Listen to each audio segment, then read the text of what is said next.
Alen, najbolj izkušen član košarkarske reprezentance, ampak klubsko ste se pa zdaj po skoraj desetletju vrnili v Turčijo. Kako se imate v Merkez Efendiju? Ja, zaenkrat je lepo, lahko rečem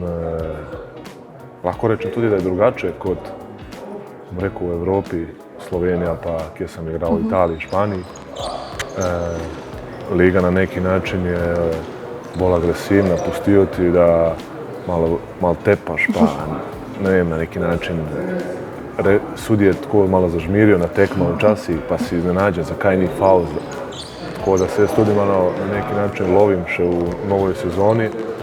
V reprezentanci sta košarkarsko najbolj izkušena, najdaljša kilometrina. Lahko prevzamete neko to vlogo mentorja. Kako se vidite v tej vlogi s temi mladimi igralci? Iskreno, ko sem videl spisek, sem malo rekel, wow, zdaj sem najstarejši. Jaz vem tudi, ko sem bil mlajši, ko so nam pomagali raznorazni, Uroš Slokar, Lorbek, Goran Dragić, Gašper Vidmar. Ko smo bili mi mlajši, oni su nama pomagali.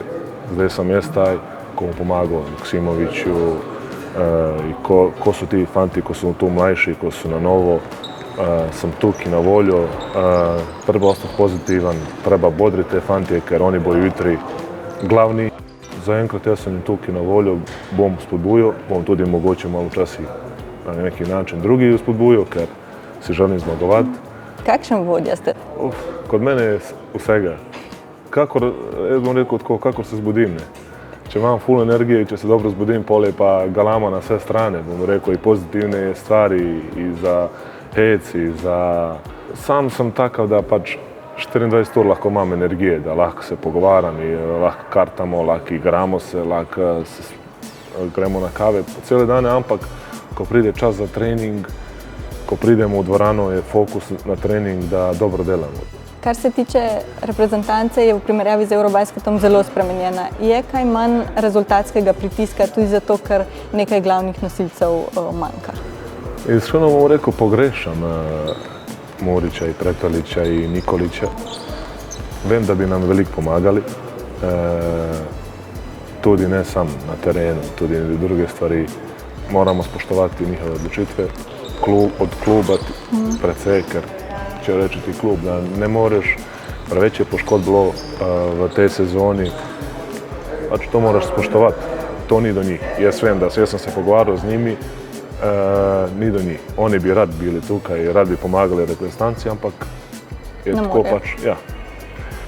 Kaj pa klima v reprezentanci? Pred Eurobasketom je bilo kar nekaj govora o tem, da ni čisto prava, da je slabše vzdušje. Kaj pa zdaj? Kakšno je zdaj vzdušje v reprezentanci? Pa jaz bom iskreno rekel, ja se ne slažem sa nekim stvarima da ni klima bila na evropskom dobra. Klima je fenomenalna. Mi uživamo, svi fantije su super i na Eurobasketu smo uživali. Dobro, pride u trenuci ko pač si mogoče malo nervozan, če zgubiš tekmu ali pa neki ti ne gre, ampak slučionica i ostale stvari su fenomenalne. Kolikokrat lahko tole vašo gesto pričakujemo v tem kvalifikacijskem ciklu? Bomo videli trenutak dobre igre, bo se zgodilo, pač to vsi na neki način zdaj vsi čakajo. Mora pride to za... Sad su vsi začeli to i delati, sve skupaj, tako da naj uživaju vsi, bomo delali. Če im je lepo, naj uživaju, bomo delali, samo da zmagamo. Alen, hvala in srečno. Hvala. Hvala.